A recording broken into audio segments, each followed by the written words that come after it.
Hi, everyone. This is Michael Hoffman from C3 Communications. I'm very excited that you've joined us for the webinar about planning video. There's a bunch of folks still joining, so we're going to get started to like a minute shy of our time. So we're going to wait a minute while people join, and we'll get started very soon.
Hi, everyone. This is Michael Hoffman from C3 Communications. Thank you so much for joining us today for our Planning Video and Video-Driven Campaigns webinar.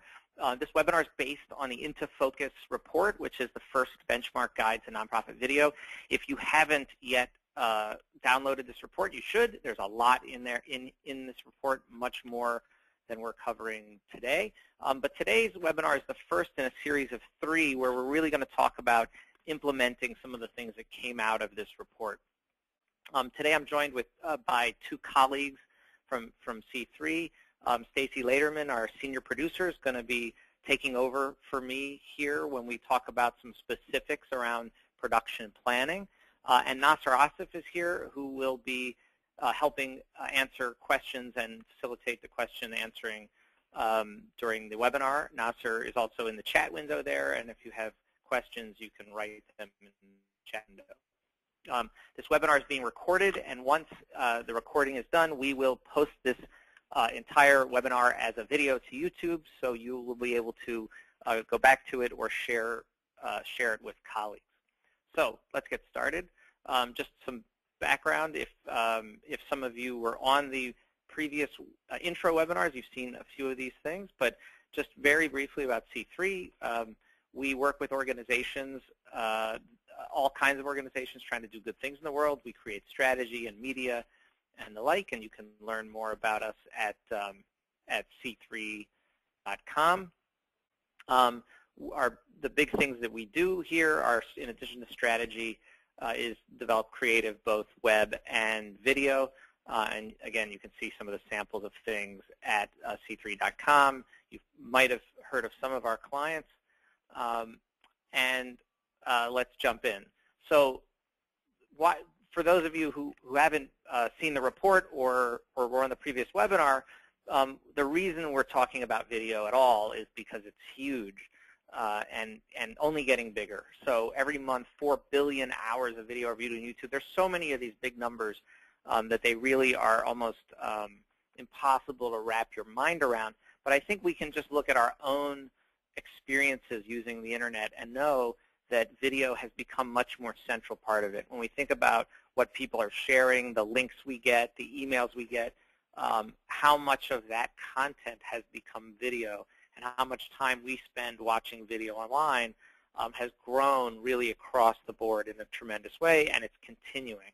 And so the question for organizations really is this is the new world. This is the new world of communications. Where are we? How are we joining this? Are we ahead? Are we behind? And what does it mean for us specifically? So the report, for those of you, again, who don't know, we've surveyed almost 500 participants from different organizations, including senior management, communication staff, development staff, and the like. And the organizations that were part of this report represented both a diversity of size as well as a diversity of mission, so and a broad range of experience. So we really got a wide array of information there, and I think a very useful snapshot of what's happening in the nonprofit world that you can measure yourselves against, really, and get some instruction from.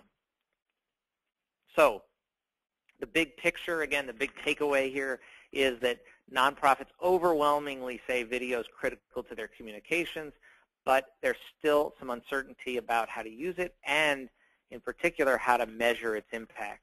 And that's something that as a sector we need to work on, and there's challenges in that, and we're going to talk about in more detail today some of those challenges around measurement.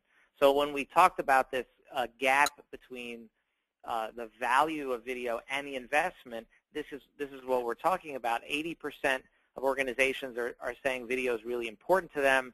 92% are saying the investments we've made have been valuable. And 87%, right, which is in a survey a very high number, want to produce more. And there's a typo in here. That 4% there is actually 70%, and we'll fix that in the final deck somehow.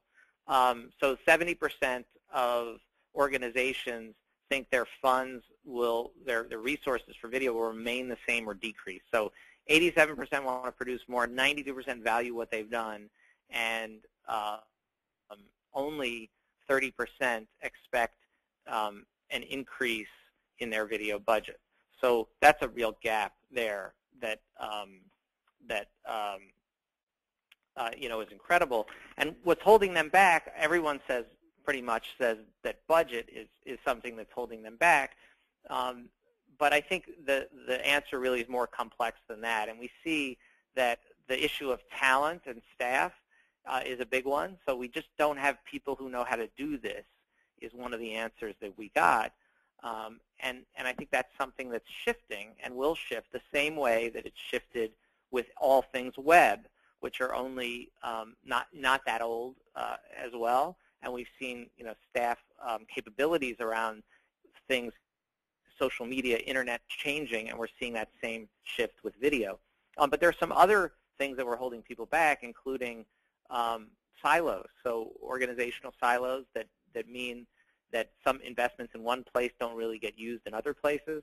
And I think one that's very important, which is this proof of impact or return on investment. So how do we measure that these videos are really doing anything for us? That's a question, and again, we'll go into that a little more in a little more detail. So the time, it's time for video if you have some things. So video is not something that works in all circumstances equally well. So what are some of the things that tell us that we should be doing video? One is an emotional and visual story, right? What's the difference between video and text, or video and a photograph? What can video do that these other things can't do as well? And one of them is convey emotions, and obviously very visual. So if you have a story that you don't think is very visual, then you have to think again, how would that work as a video? Do you have the assets and the access to tell the story that you want to tell? And something important that we think a lot about is organizations often can't expose their work directly to their own constituents. So their donors, their supporters, people that they want to communicate with aren't on the ground with them, whether that's because you work overseas or because of other kinds of access issues. But video can be very good at telling a story that takes viewers a place that they can't go on their own, inside the lives of people that they can't touch on their own. And then very important is, why are we doing this? What's the plan for distribution? What's the plan for measurement? Those are things that need to be thought about at the beginning. So let's talk about a life cycle here of engagement, and I'll show you in a second. For fundraising, essentially the same idea, which is I think often video is thought of as a single thing in a single moment in time, with people trying to do everything for our constituent or for somebody new that we want to make into a constituent. And the truth is that life cycle, and you could call it a supporter journey, for example, or an engagement life cycle or fundraising life cycle. Those cycles, people are at different places, and video can play a different role at different points. So awareness is often where things begin. I've never heard of that issue, and now I've learned about it. Solicitation, asking people to do something, to get involved, to sign up, whatever it is. Saying thank you, acknowledging that action that they took, stewarding them, and then trying to re-engage or upgrade them over time. And so we see that in fundraising as well, where you have these cycle, and video can fit at different points in the cycle. And so it's very important to really think through, what is it that we want the video to do? Because the video isn't good at everything all the time, and it may fit very well in another part of your cycle.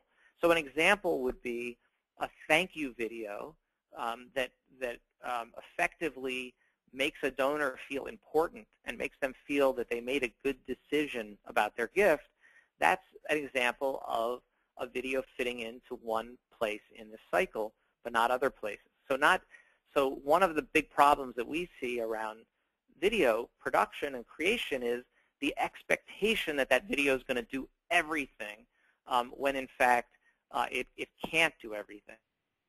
So really understanding what it can do, and that's one of the problems we have with measurement as well. When we think that the video is going to do everything, or we don't think about it at all, we obviously have a hard time measuring it. And so this is an example for fundraising, but certainly this is true really for any video you make, which is where does it fit and what it's going to do. So I'm going to turn over this for our next slide here to Stacy Laterman, C3's senior producer. Hello. So just to follow what Michael was saying, it's really important before you make the video, you need to ask yourself, what is this video for? Is it a high-profile story that you're going to be showing at a major fundraising event and it needs to have very high production value? Or is it something to use in your day-to-day communications, which might be just what we call a talking head video? Are you talking about a specific segment or mass appeal? Again, depending on what that is, it will determine what approach you will take. And then also it's really important to think about, is the video going to be a part of an existing content strategy, or are you starting with a new idea and need to build a strategy around it? And all of these questions, the more you can answer them up front, the better it will help you in pre-production, production, and post-production. One question we get asked a lot is, what resources do you need to go into a video? And the reality is the funds are probably less than you think. High-quality, affordable cameras and software are much more, they're made for mass appeal now. You can get a high-definition camera for $200. You can get editing software through TechSoup for $99, Adobe Premiere Elements. And so when you think about educating someone on your staff to be able to use these tools, it's a small investment to be able to make those kinds of videos. I think what's important, though, that we don't think about is that if you aren't going to have the person that knows how to use those resources, what is the time investment put into your staff to learn how to do these, how to use these tools? So if you don't have a dedicated staff person for video, who is that person? Is it someone on your communications team, and do they have 40% of their time to give up to video? And I would also encourage you to use resources inside your staff to find someone who knows someone who knows how to make a video or can point you in the right direction. And finding someone whose experience is also important, because you can often rely on an intern. It sounds like a good idea, but at the end of the day, when it has your message, your brand on it, is that what you want to be putting out? So what resources are needed in the production process? Often, I've been with C3 7 years, and often, almost more than not, all clients concentrate on the production aspect, and that's the actual shooting that happens. That's only 10% of the process. What we find people lack on is finding the story and the pre-production work that needs to go into the day of production, and that's 40% of the work. So finding the story is, what's the story you're telling? Who are the characters that are saying the story? Just because someone knows someone who might have an incredible story doesn't mean they're articulate about it and that they can create a great visual picture. Where are you going to be shooting? Is it going to be raining that day? All those things you have to think about in advance. And again, going back to saying up front, does the story hit on the goals that we're trying to achieve within our organization? And then the reality is 50% of what we do is post-production, the editing time. A lot of people say, well, we'll just go film a lot, and they'll come back with 30 hours of footage. But you have to remember you have to watch that footage, and that takes a lot of time. You have to get transcripts made. You need to read it. You need to find your story through all that material. So the more you plan in advance, the better off you'll be with the end, and you can maybe bring that 50% down to another 40%. And then distribution, too. You should be thinking about distribution throughout your entire pre-production process. Where is the video going to live? How are you going to reach those people? What are they going to do once they watch the video? Audience is key, again, through the entire process. It's incredible how many people will come to us and organizations and say, we want this video to reach everybody, but in reality, there's no such thing as a general audience. Each person you're talking to is an individual, and they have an emotional response, especially donors. Younger donors are more likely to react in a different way than older donors, males versus females, kids versus teens. Everybody has a different opinion. They're from a different generation. Some people might resonate with a story that's around environmental causes, and one might resonate around a story that's on a specific animal. So you have to know who your audience is and what they respond to, and that's the story you should be telling. I'm going to pass it back over to Michael. Thanks, Stacy. So, you know, that general audience thing is very important because, you know, we definitely hear that all the time. You know, the general public is our target, and certainly it's not. But one of the things that we often need to say to clients is the idea, and this came out in some of our interviews with the survey, is a great rule of thumb, which is keep it simple. If you think about the videos that you've watched over the last few months, few weeks, year, you will realize that the ones that were the most compelling, the ones that got you to share, were single stories, were things that focused in on one thing. And I think one of the things we have to remind our clients often is that people will remember how they felt much longer than they'll remember the details of a program or activity. And so there's often a drive to include lots and lots of information in this video, when in fact that's beside the point for what you're trying to accomplish, which is often really to create an emotional response that leads to action. And so keeping it simple is a great rule of thumb, and saying to yourself as you plan, is this as simple as it can be? We've seen this in particular with organizations that do things that are highly complex. And so it may not be as complex as what you're seeing here on the screen right now, but we have seen lots of organizations that work with things that are complex, whether they're legal complex or whether they're scientifically complex. Those are things that that the policy people in the organization are very exacting, and they want to make sure that you get it right. And that can lead to overly complex things for the public. And we think about this when we're doing video, but also when we're doing websites and other things in a user-centric way, or a donor-centric way, or an advocate-centric way, which is put yourself in the shoes of your audience. How do they see this issue? How do they talk about it? How do they relate to it? And you have to use language and organize your story in a way that they can relate to. They have to feel connected to it. And so you don't want to be inaccurate, and at the same time, you don't want to create something that feels very foreign to the audience you're trying to connect with. So how do you find those stories? And a simple way to think about it is, what are the stories that make you lean forward, that you pay attention to? You know, I heard this this morning, actually, when a former NPR reporter was talking about her novel that she just wrote, and saying that the things that she was doing in her work weren't necessarily the things that she would tell people about later. And so think about the stories that your staff and the people who work with your work on the ground inside your issues tell their families when they go home. What are the interesting things that happen? Those are going to be the interesting things to outside audience as well. Now, of course, not all of those things are necessarily appropriate for a larger audience, but there's often a big gap between those who have access to those stories, those program people who are working in the weeds, who are seeing those stories, and the communications people who are the ones who have to amplify and tell those stories.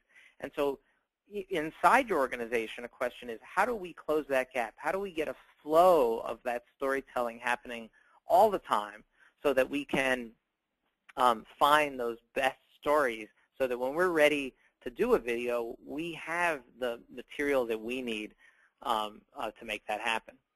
So, you know, what makes a great story? And we see a lot about storytelling all the time. There's storytelling. Every conference now has storytelling sessions, and it's storytelling this and storytelling that. And, you know, we're big believers in the fact that not all stories are created equally. That there are good stories and there's boring stories, right? Not every story is worth telling. And so, you know, the story also has to work for you. We're not telling stories just to be entertainment. That's the difference between the average YouTube channel or television show and nonprofit video. We have goals that we're trying to achieve. And so we have to use those stories to create new awareness or insight or responsiveness, because otherwise we're just creating entertainment, and that's not what we're in the business of doing. We're trying to achieve mission-centric goals, and so we have to have stories that can drive those actions that we need. So one of the things that you should be thinking about with video is not just planning for the video.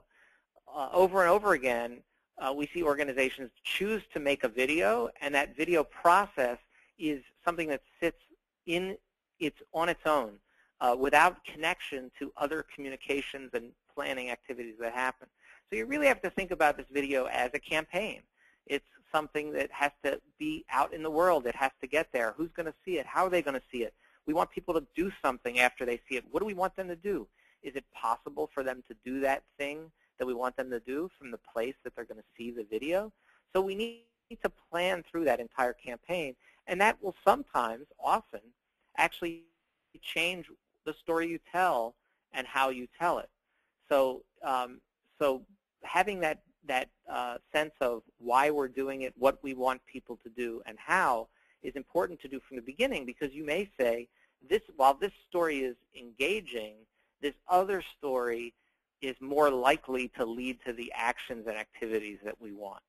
But you won't know that unless you start from the beginning, and don't make the issue of where do we put this video an afterthought in the video planning process.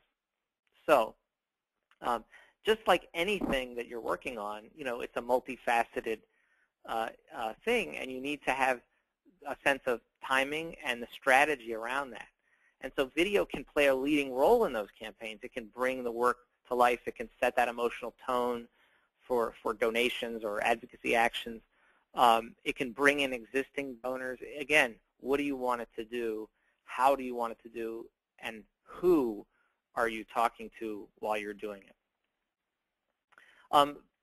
This is something that you know, I think is very useful and something that we talked about in the previous webinar, but I think is worth repeating for those of you who have heard it before.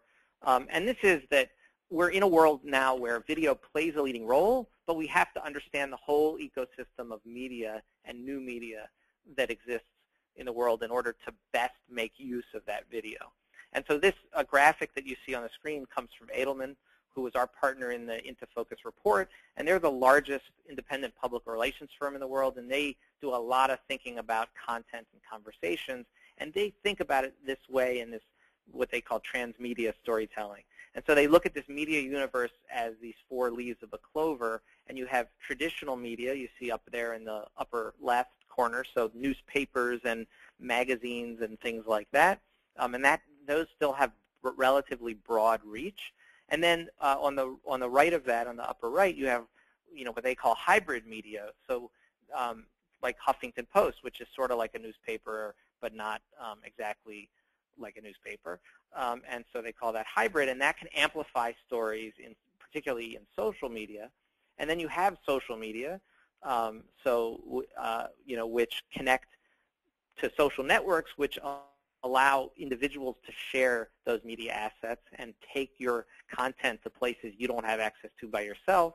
And then in the bottom left corner are the owned media assets, the things that are yours, including your own website, mobile assets, content that you create, and the like.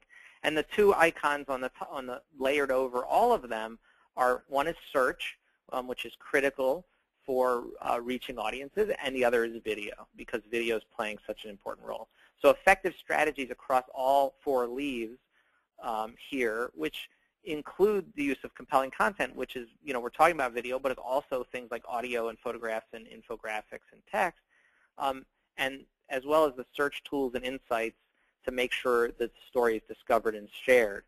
So synchronizing how and when and where the story is told across all of these places will drive maximum conversation and participation. So it's not just, I'm going to put it in these places, but how do they interact with each other? So in an ideal scenario, work done in one segment actually boosts the overall visibility because it's affecting other segments as well.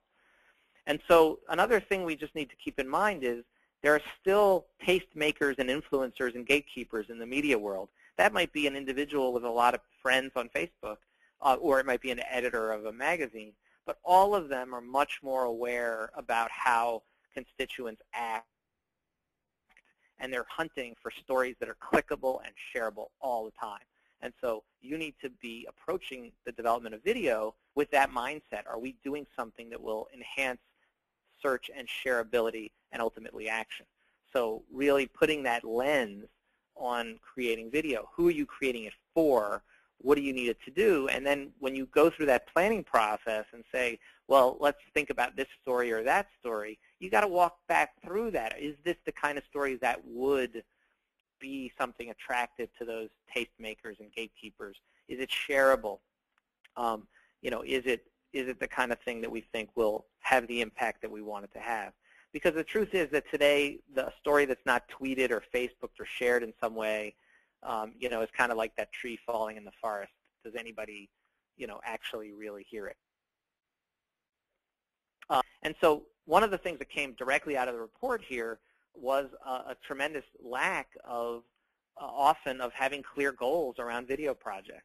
And so when you say it, it seems like the most obvious thing in the world, and it seems, based on our survey and interviews, that a majority of organizations aren't even doing this, which is to have a clear and attainable goal and to think about how are we going to measure success. What does success look like?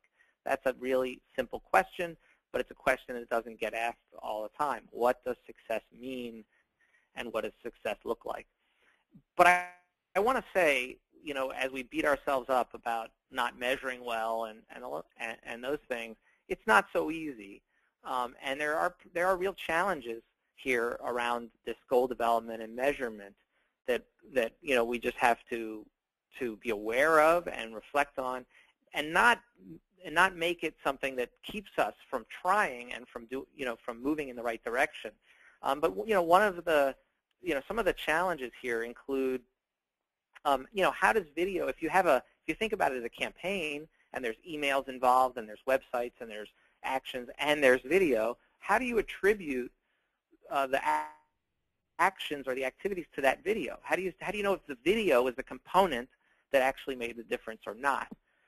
One of the things that's very hard to do, really impossible because of the cost and the time, is testing video in the same way we might test, let's say, email subject lines, right? We could do tests. You should be doing tests where you would send out emails with different subject lines to samples, and then the sample that got the best response would get the full list, would get that subject line.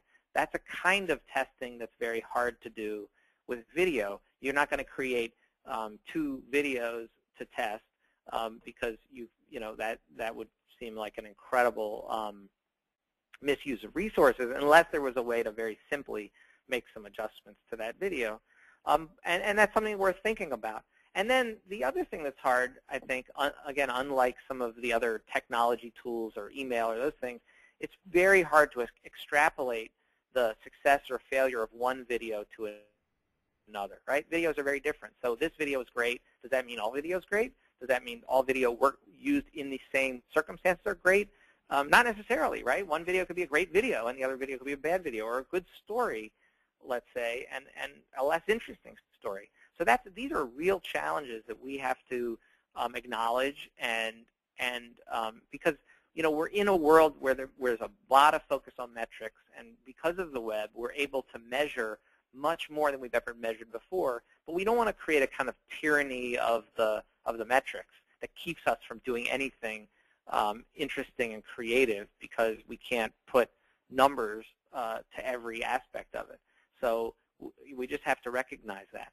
So in terms of the solutions, one of the things we have to do is we call it the chain reaction, which is the video itself is part of something, some way a user walks through a set of actions and circumstances. So somebody clicks on something, that gets them to watch the video gets them to do something else, they do that something else in the same place, or they do that something else elsewhere. You need to figure out, what is that chain? What does that look like? We need to define it, and then try to measure each of those segments along that chain. So what can we measure? What can't we measure?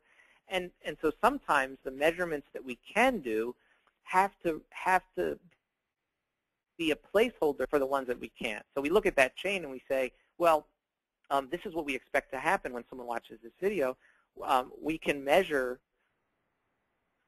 certain aspects of that, but there's other things we can't. And again, we have to recognize that when we look at big issues and we look at change and we look at what brings a donor in, for example, those kinds of things, they're not always attributable to one thing, one metric, one thing. So again, we can't have a kind of tyranny of the metrics that keep us from doing anything at all. So in thinking about that, if you haven't, Beth Cantor has a terrific book out called Measuring the Network Nonprofit. And one of the things that Beth said when we're talking about videos is, it's not just about views, that we need to inspire action. So views might be part of that chain. We need to get people to watch the video so that they'll do something, but views alone don't do it. And what we saw in the survey was that views is often the only thing that people are measuring. And just an example, we have many of these examples, but to their credit, DoSomething.org is an organization willing to talk about it, which is, getting a video with 1.5 million views and no actions. And so, any of us would love to have a video with 1.5 million views. That's incredible, and it's an outlier. There really aren't very many videos in general that get that many views, and there's certainly very few nonprofit videos that get that many views. But what Do Something said was, we were trying to get people to act. It was a sporting good donation a thing that they did, and they got lots of shares, lots of views, and no actions, literally like zero. So, which is incredible. We know other folks who have gotten a large number of views, either approaching 1 million or over 1 million, where they were not able to tie anything to those views, whether it was additional website hits or donations or signups or anything. So you have to think about that chain and the theory that somebody's going to watch something on YouTube and then do something is just a theory. And in fact, if the idea is that YouTube's going to be the primary place for the viewing, the most likely thing people will do after watching that YouTube video is not the action that you want. The most likely thing that they'll do is watch another YouTube video. And so you have to be aware of that and really be thinking about, the basic question, which is it likely that people will do the action we want from the place that they're seeing the video? So when we asked people in the survey, we asked organizations, what are they using video for? We saw that the vast majority will say they're making some videos for marketing and awareness, less than half saying they're making videos for fundraising, and even less saying advocacy and membership needs. And I think that's connected to this question of the metrics, because when you say you're using video for fundraising, there's a real expectation among fundraisers of being able to track the actions and activities. So think about something like direct mail, which is a mature strategy and a tactic for fundraising. And we know exactly what's supposed to happen with direct mail, down to the fraction of a percentage point, and it's all measurable. And so when you have that as one choice to spend resources, and another choice you have something that's kind of loose around views or those kinds of things, and it's hard to draw those lines, well, then you can imagine that it's a much easier choice to put the resources into those other items. And again, I think it's partly about the definition, as we talked about at the beginning with the cycle, is what are you trying to do with video? If you define the role correctly, you'll have much more success. So these are some examples that were in the report, and I certainly would welcome you to watch these videos if you haven't seen them. So, videos, raising awareness is an okay thing to want to do, but you need to understand the limitations of that and the benefits of that. So the winning video in the Do-Gooder Video Awards in 2013 was this video from Rainforest Alliance called Follow the Frog, which is phenomenal. It's a really incredible video, and it was seen by over 1 million, I believe, folks. And it's about the certification that Rainforest Alliance has, and really trying to get people to change their behavior in a grocery store when they're choosing certain products. Now, I think there's awareness by Rainforest Alliance that they're not in the grocery store when people are choosing the products, and so there's a kind of long chain of how you actually measure the impact there, because they see impact from a completely different vantage point than the affected individuals are choosing these products, because they can't be with them in the grocery store. So they felt it made sense to do something in an awareness raising, and that this was a success. But again, there are things they know for sure and things they don't know in terms of the impact there. And so when we think about awareness raising, we do have to think about this, how it fits in this ladder of engagement. I mean, again, some of the best things on measurement coming from out of with Beth Cantor, the idea that we have this ladder of engagement that starts with awareness, goes to intention, desire, and action. And so being able to say, how do we measure these different places along the chain in different circumstances is something that we should be doing. For fundraising, one of the great examples of video and fundraising is Charity Water. If you're not familiar with those videos, you should certainly check it out. And they're using video in different aspects of the fundraising cycle. So you see incredible thank you videos, for example, there. You see stewardship videos. Hey, we're here, we're digging this well that you paid for, right? So it's telling you that the money that you've already donated is incredibly worthwhile, and I believe that would increase significantly those folks who stay with you and upgrade their gift because they believe what they had made originally was important. And then they also use video, and they've done some very powerful videos to create awareness around issues of clean water and to do that solicitation. So they've done all the cycle, but not all at once, right? Not every video is doing all of it. And so that's part of, I think, where their success comes from. It comes from the fact that they're really looking at the entire chain, and they're seeing how do they tell stories at different places along that chain. In advocacy, this is something that we did, one of our clients, Animal Legal Defense Fund, and really, saying, well, you can use video to show the critical change that you need, and you need to give people the tools to make that happen. So the video that we did around a certain legal change, this ag-gag rules, the video opened with a corporate executive hitting a family over the head with a baseball bat. It was kind of a shocking opening, but the video was being used to draw in new people around an issue that they probably hadn't heard of. And one of the things that we know about people who are not familiar with an organization is you have to get their attention quickly. And so I get asked every webinar we do, I get asked about the right length of a video. And the answer to that question is, the answer to that question is that people will watch more video the more familiar or connected they are to the organization, which, again, is an obvious point when you say it that way. So somebody who's a volunteer, if you told them they had to watch this video for an hour of training before they did their volunteer work, they'll watch it. They're connected. They're engaged. They're committed. Whereas if you're buying pre-roll ads and you're trying to get people's attention who've never heard of you before, you better get to the point within the first 10 seconds or you're going to lose them. And that video shouldn't be very long. How long? I think, as our executive producer here at C3 says, as long as it really needs to be, which is probably shorter than you think. That's something to keep in mind. And so, another thing, and this is I think a great comment from that you see here from Global Fund for Women, also being clear about setting goals that are hard to reach. You want to set goals that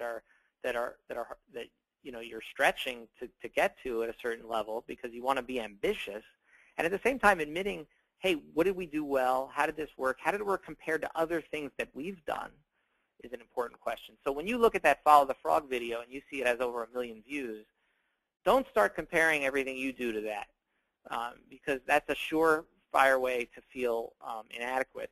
And again, the question isn't about views. It's about what are you trying to achieve.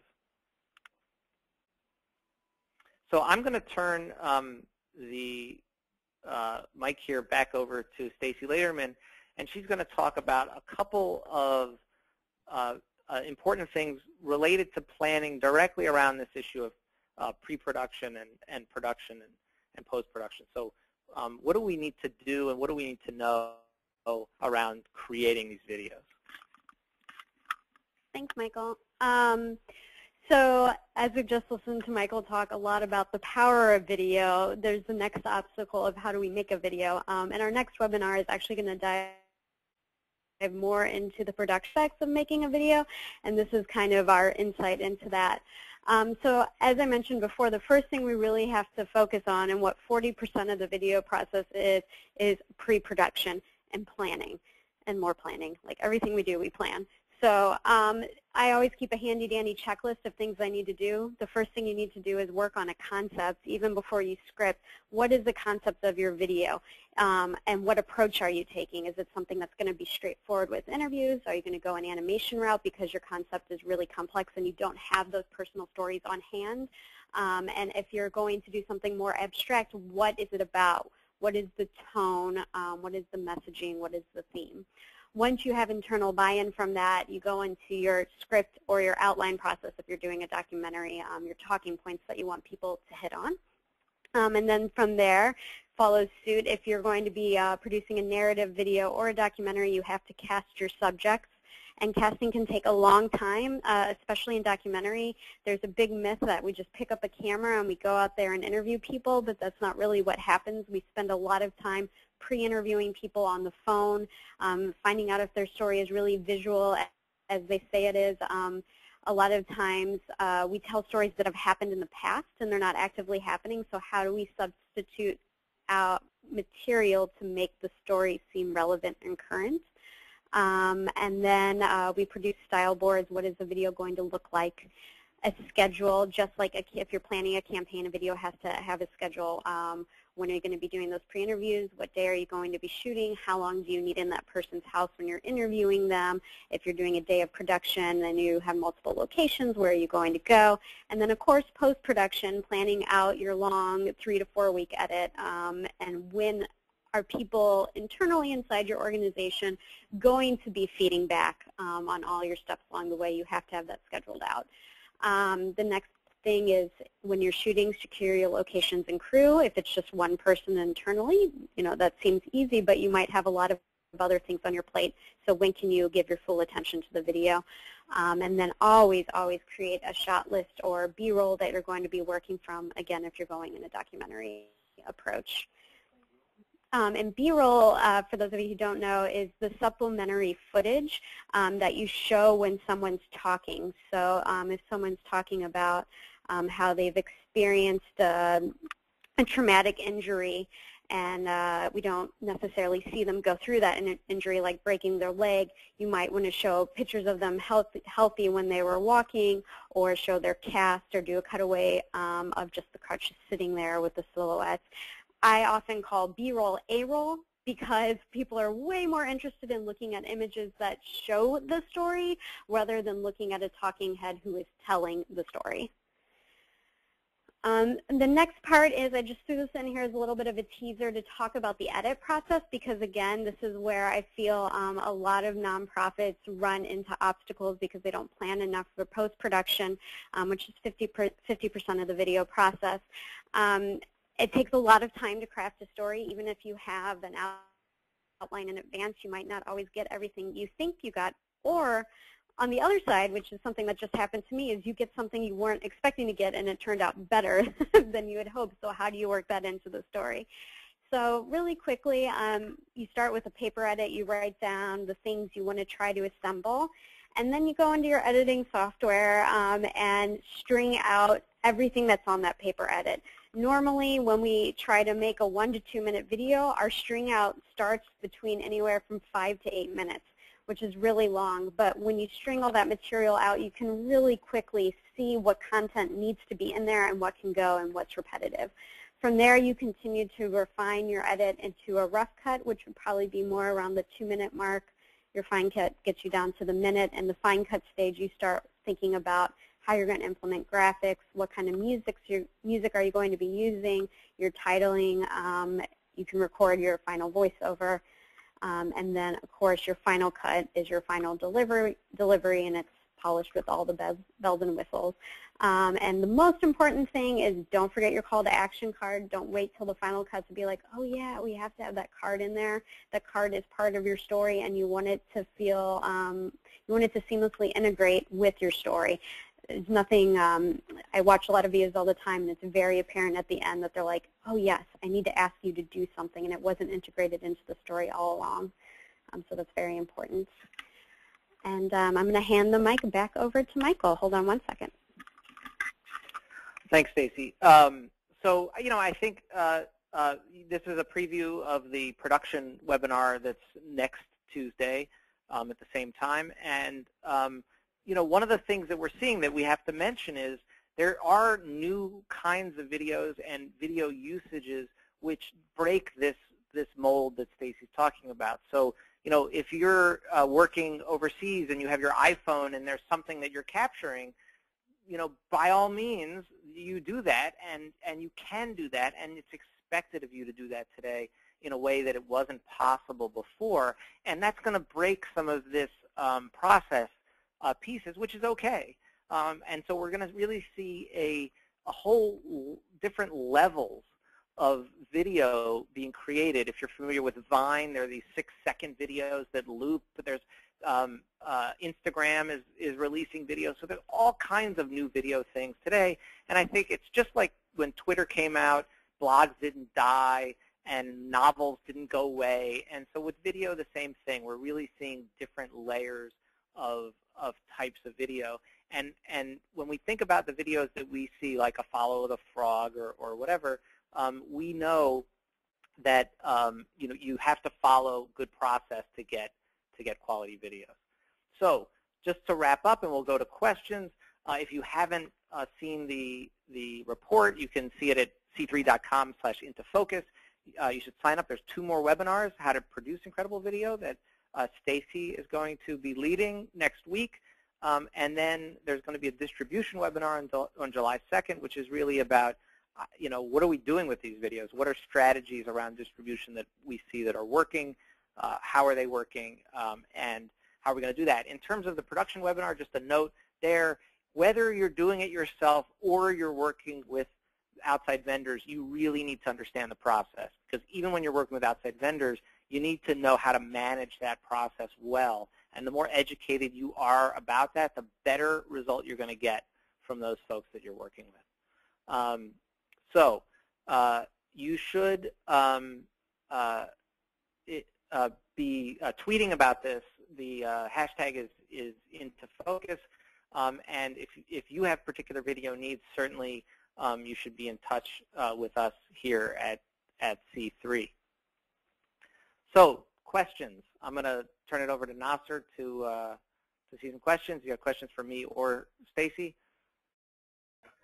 All right, thank you, Michael. And we've got a great, thank you, Michael. We've got a great crop of questions from the attendees on the call today. Some of the best we've seen in the series so far, actually. And I'm just going to take them in the order that we got them. The first question, and this is a great one, is from Barbara.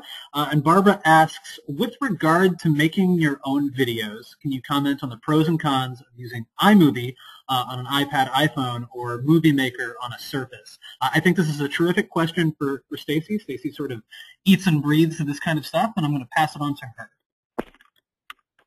Great question, Barbara. So my answer to this is kind of the answer I have for all video software, to be honest, is it's how you tell your stories and the tools you use to tell them with. And I'm not talking about standard def versus high definition. I'm talking about editing software only. So basically, iMovie and Windows Movie Maker are very comparable in their editing styles and the tools that are available to you. It's basic linear editing to cut your image, put in some music, and put in some photos.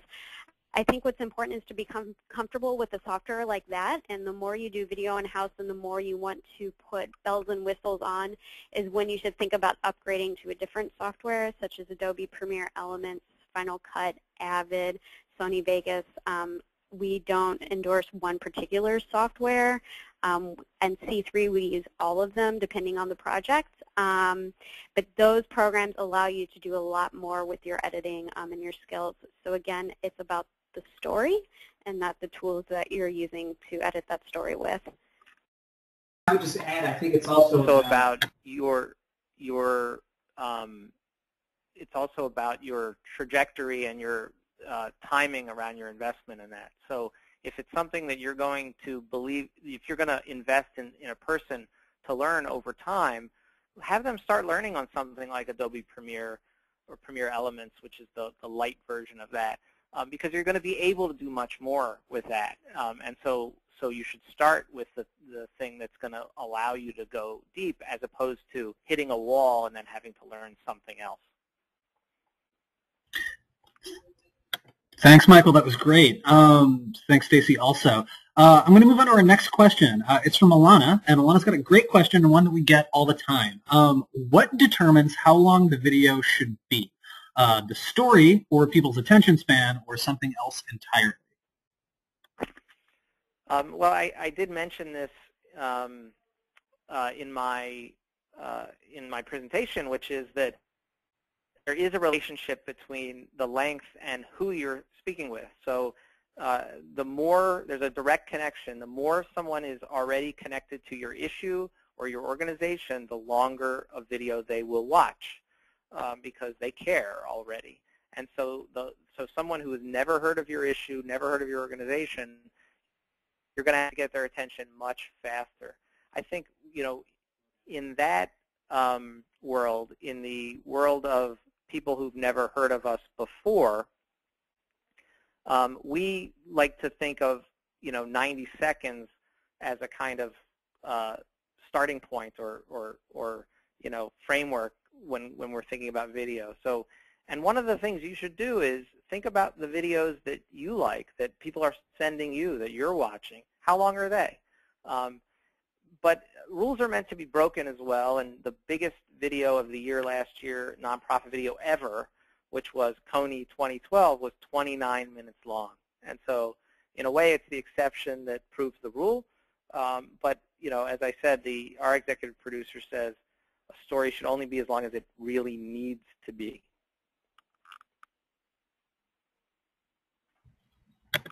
All right, terrific. Thanks, Michael. Our next question is a really thoughtful one from Mikhail. He asks, yes, clients sometimes think and feel that their next great video is supposed to address all of their communication needs in one fell swoop.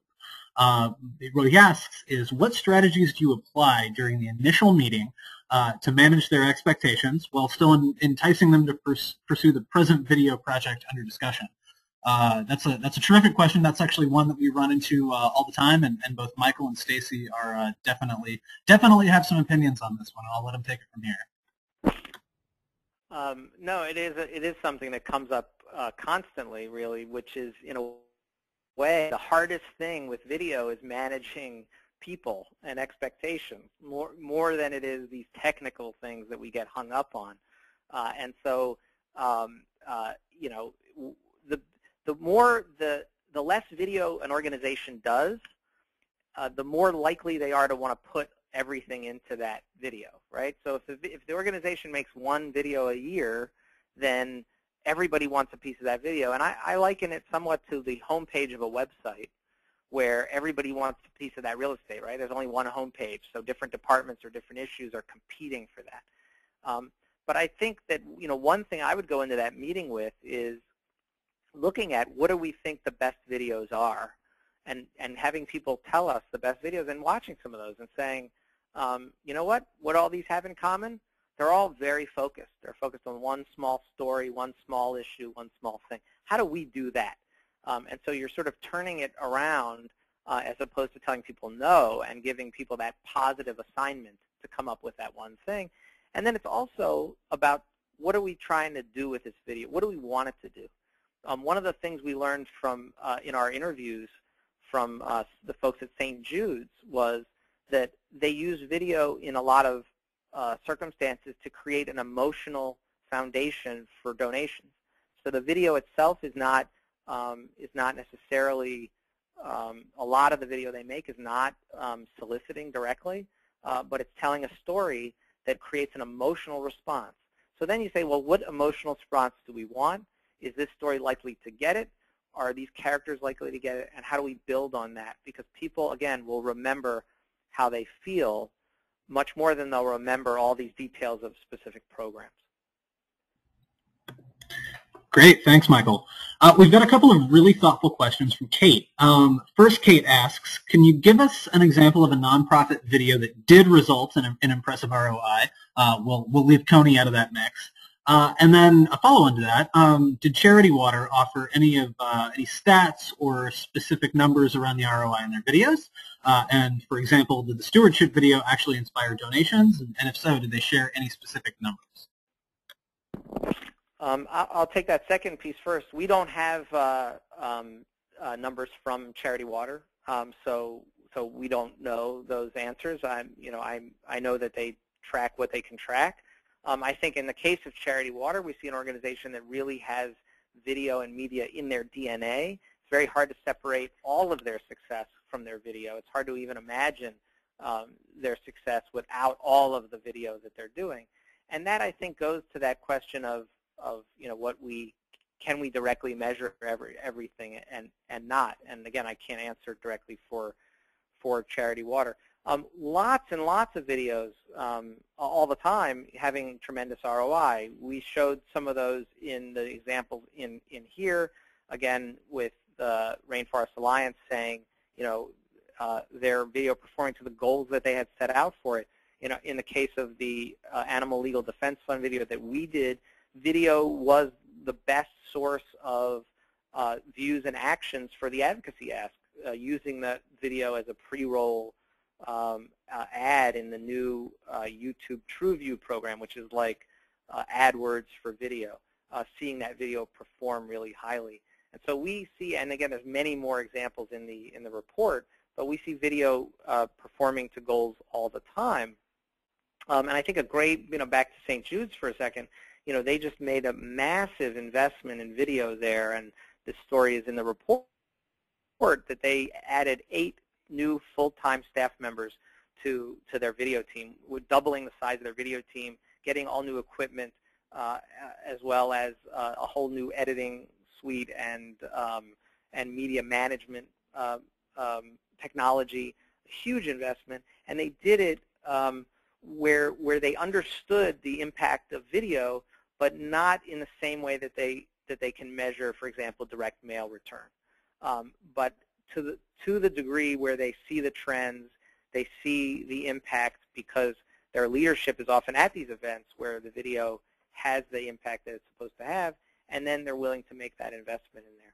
So again, I would say look at the report. Lots of examples of video having an impact. And one of those things I would say, for if you were to do a thank you video, for example, reach out to the people that you made that video for and say, what did you think? And get some feedback, because that's one way to measure, is to say, when we ask them, this is what people told us about this. Because you can't always have those numbers, because you can't always set up the experiments in a way that will give you, all of those same numbers that you can in other areas. Great, thanks, Michael. We have a question about tools, actually a couple questions about tools, and I'm going to go with the first one right off the bat. I think Michael alluded to this earlier in the presentation, but Kate is also curious about tools that help people take an immediate action after viewing a video, such as the live links that we were able to add to videos on YouTube. Specifically, she asked, do these work? Is this the way to get the immediate actions we're looking for? And what tools are available for us to inspire those easy, concrete actions by our viewers? Well, I think that for the most part, when you develop landing pages for actions, those pages should be on your website. So videos can be embedded on those pages. And then you can build any kind of action around those videos that you want. So you can have a form or a button right there underneath the video, and that can be according to what you see works on a landing page. And you can even test those things by having a bigger button or a smaller button, or put the form on the same page as the video, or not put the form on the same page. And so those are ways to test things that relate to the success of that video but aren't testing the video itself. In terms of on YouTube, annotations work great. And if you've watched any YouTube channels that are successful, comedy things or cooking shows or whatever, at the end, almost all of them today are trying to short-circuit YouTube's pushing you to the next video, and they're going to push you to their next video. So that you'll often see where they divide the screen into 4 parts or 5 parts, and they'll say, watch these other videos, and you can click on them or click to subscribe. Those are all things that work on YouTube to keep people in your mix of YouTube material versus going to somebody else's. So those absolutely work. One of the things that nonprofits in the YouTube nonprofit program get is the ability to make those links go to external websites. And so the idea that you could build a donation button in your video and then activate that button so people could actually click on that video wherever it's found and go to your donation page. Absolutely those work. But again, you have to go through that chain of events. Who's seeing this video? Where are they seeing it? What are they doing there?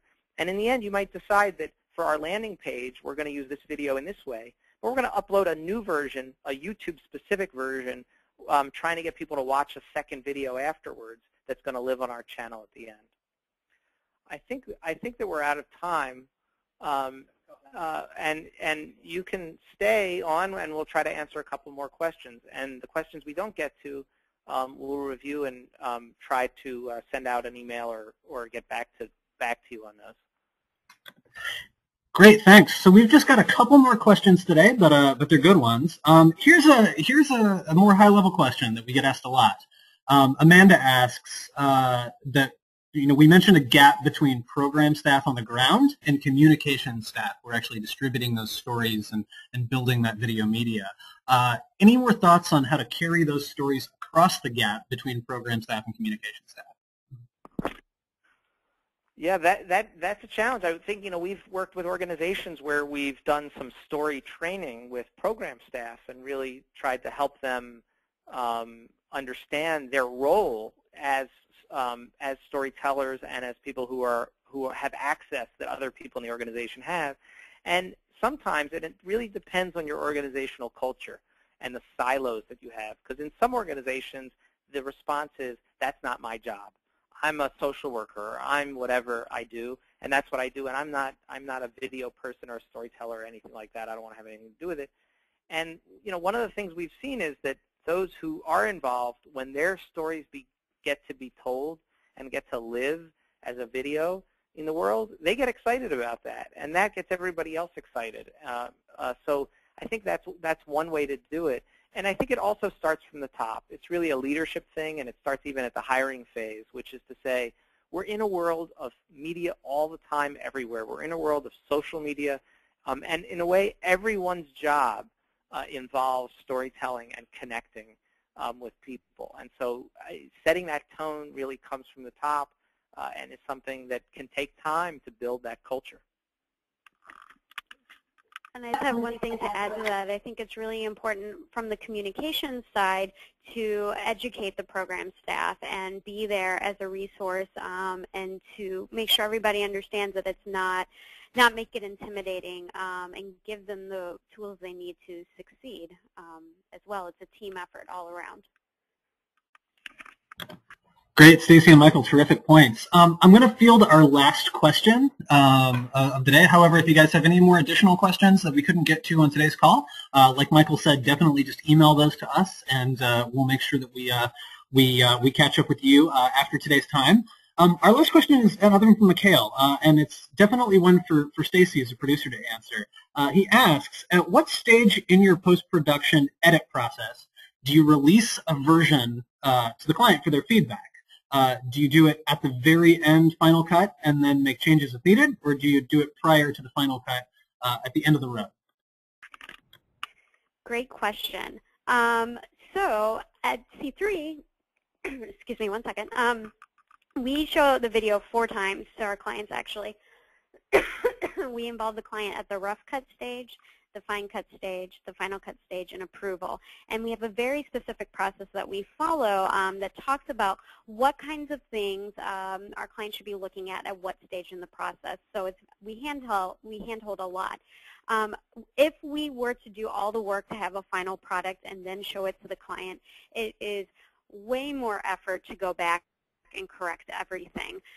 So it is really important, if you're going to be doing it internally, to show people along the way.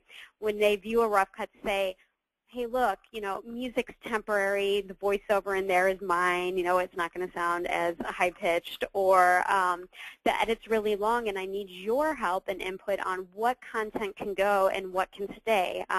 Something I find myself saying a lot to my clients is, you know your message best because it's your organization. I'm here to tell you how it will resonate in a video, but I need you to help me decide if this content can really go or not. And usually I usually push to push it out as possible and focus on the emotional story, but they're there to wrangle me back in. Also saying, things won't be color corrected yet, or graphics are temporary. And so a lot of it is just education around how to look at the different cuts in the process. But I urge you not to spend all the time to go to a final cut and then show it to people and get feedback and go back and redo it, because you will be doing twice, if not 3 times, the amount of work that you could have prevented. And next week, we're going to be, on Tuesday, we're going to have another webinar around production where I'll be talking about more elements that go into making a video from pre-production to post-production, and I really hope that you are able to join. Great. Thank you, Stacy. Thanks, everyone, for staying a little over time today. And again, if you have questions, you can tweet them at IntoFocus, or send us an email, or send me an email, michael@c3.com. And have a great rest of the day, and we will see you same time, same place next week.